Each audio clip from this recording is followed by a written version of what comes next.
Hello, welcome. In this video we explain about history of Spanish flu.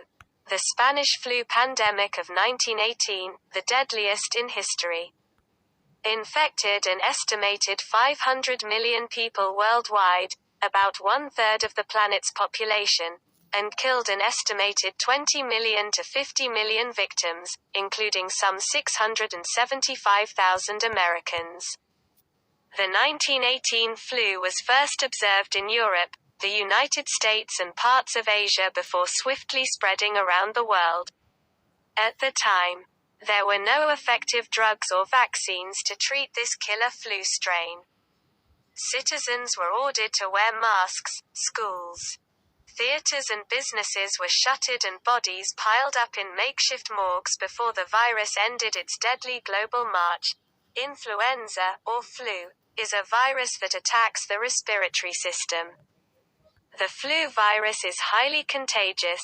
When an infected person coughs, sneezes or talks, respiratory droplets are generated and transmitted into the air, and can be inhaled by anyone nearby. Additionally, a person who touches something with the virus on it and then touches his or her mouth, eyes or nose can become infected. Influenza, or flu, is a virus that attacks the respiratory system. The flu virus is highly contagious.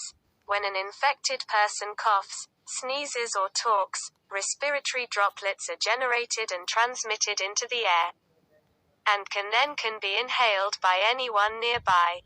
Additionally, a person who touches something with the virus on it and then touches his or her mouth, eyes or nose can become infected. Flu outbreaks happen every year and vary in severity, depending in part on what type of virus is spreading.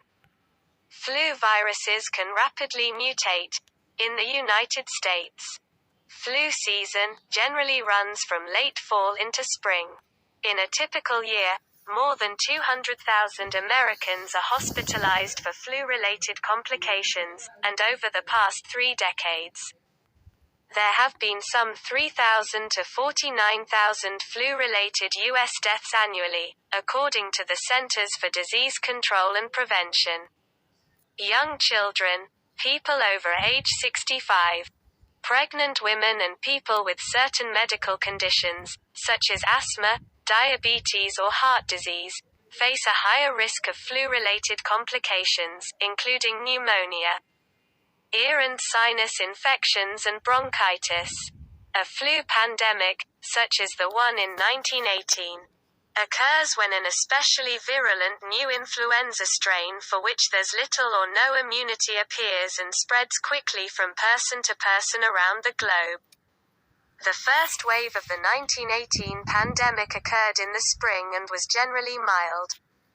The sick, who experienced such typical flu symptoms as chills, fever and fatigue, usually recovered after several days, and the number of reported deaths was low. However, a second, highly contagious wave of influenza appeared with a vengeance in the fall of that same year. Victims died within hours or days of developing symptoms, their skin turning blue and their lungs filling with fluid that caused them to suffocate. In just 1 year, 1918, the average life expectancy in America plummeted by 12 years. It's unknown exactly where the particular strain of influenza that caused the pandemic came from. However, the 1918 flu was first observed in Europe, America and areas of Asia before spreading to almost every other part of the planet within a matter of months. Despite the fact that the 1918 flu wasn't isolated to one place, it became known around the world as the Spanish flu. As Spain was hit hard by the disease and was not subject to the wartime news blackouts that affected other European countries. Even Spain's king, Alfonso XIII, reportedly contracted the flu. One unusual aspect of the 1918 flu was that it struck down many previously healthy young people, a group normally resistant to this type of infectious illness, including a number of World War I servicemen. In fact, more U.S. soldiers died from the 1918 flu than were killed in battle during the war. 40% of the U.S. Navy was hit with the flu, while 36% of the Army became ill.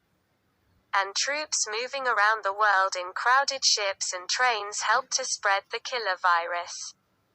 Although the death toll attributed to the Spanish flu is often estimated at 20 million to 50 million victims worldwide, other estimates run as high as 100 million victims, around 3% of the world's population.